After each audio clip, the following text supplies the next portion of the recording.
আসসালামু আলাইকুম রহমতুল্লাহ বারাকাতু। আজকে আমি এখানে অ্যাসিটিক অ্যাসিড দিয়ে কতগুলো রিয়াকশন আলোচনা করব। যেটা প্রথমে আমরা অ্যাসিটিক অ্যাসিড কিভাবে তৈরি করব। এই জায়গাটা দেওয়া আছে CH3 MgBr এবং CO। এখান থেকে আমরা প্রথমে অ্যাসিটিক অ্যাসিড প্রস্তুত করতে পারি। CO গ্রুপটা এখানে মোর তড়িৎ ঋণাত্মক অক্সিজেন, এটা মাইনাস হবে আর এটা প্লাস হবে। আর এই ক্ষেত্রে ব্রোমিন আছে, ব্রোমিনের ক্ষেত্রে মাইনাস হয় আর এক্ষেত্রে প্লাস, তারপরে এটা মাইনাস। তাহলে এইটা এই এমজিপি আর এই প্লাসটা গিয়ে এখানে জুড়বে, প্লাসটা গিয়ে এখানে জুড়লো এবং এইখানে গিয়ে CH3টা জুড়বে, প্লাসের কাছে গিয়ে মাইনাসটা জুড়বে। তখন এখানে হাইড্রোলাইসিসের মাধ্যমে আমি এখান থেকে OH গ্রুপ করে দিতে পারি এটাকে, তার জন্য CH3COOH, তার মানে অ্যাসিটিক অ্যাসিড।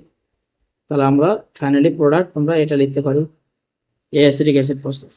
এই অ্যাসিটিক অ্যাসিডকে আমরা হাইড্রোজয়িক অ্যাসিড, তারপরে হচ্ছে ডায়াজোমিথেন, তারপরে NH3, NaOH, CO, soda lime, এসব দিলে কি রিয়াকশন হবে আমরা সেগুলো আলোচনা করব।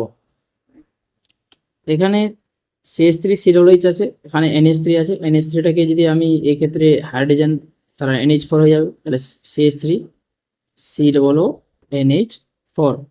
আবার এখান থেকে এক মলিকুল জল বের করে দেবো H2O, তারপর এখান থেকে হাইড্রোজেন দুটো বেরোবে, এখানে অক্সিজেন, তার এখানে পড়ে থাকবে অ্যামাইড CH3CONH2।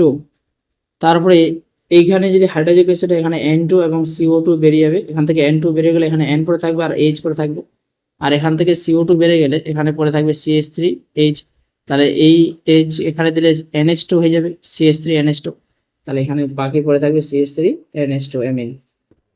তারপরে এখানে এই নাইট্রোজেনটা বেরিয়ে যাবে ডায়াজোমিথেনের ক্ষেত্রে, আর CH3টা এখানে এই হাইড্রোজেনটাকে নিয়ে CH3 হবে, CH2 আর হাইড্রোজেন CH3। তাহলে CH3COOH, আর এই সোডা লাইম দিলে CO2 বেরিয়ে যাবে, তার জন্য CH4 মিথেন পড়ে থাকবে। তারপরে যদি দেখি এখানে এই রিয়াকশন হবে না, কারণ এটা হ্যালোফর্ম রিয়াকশন হয় না। তোমরা এটা চেষ্টা করবে, এটা HBz reaction, red chloroplast I2 দিয়েছি এবং KCN ডাইলুট HCl, এটা দিলে কি হবে তোমরা অ্যান্সার অবশ্যই জানাবে। Thanks for watching this video.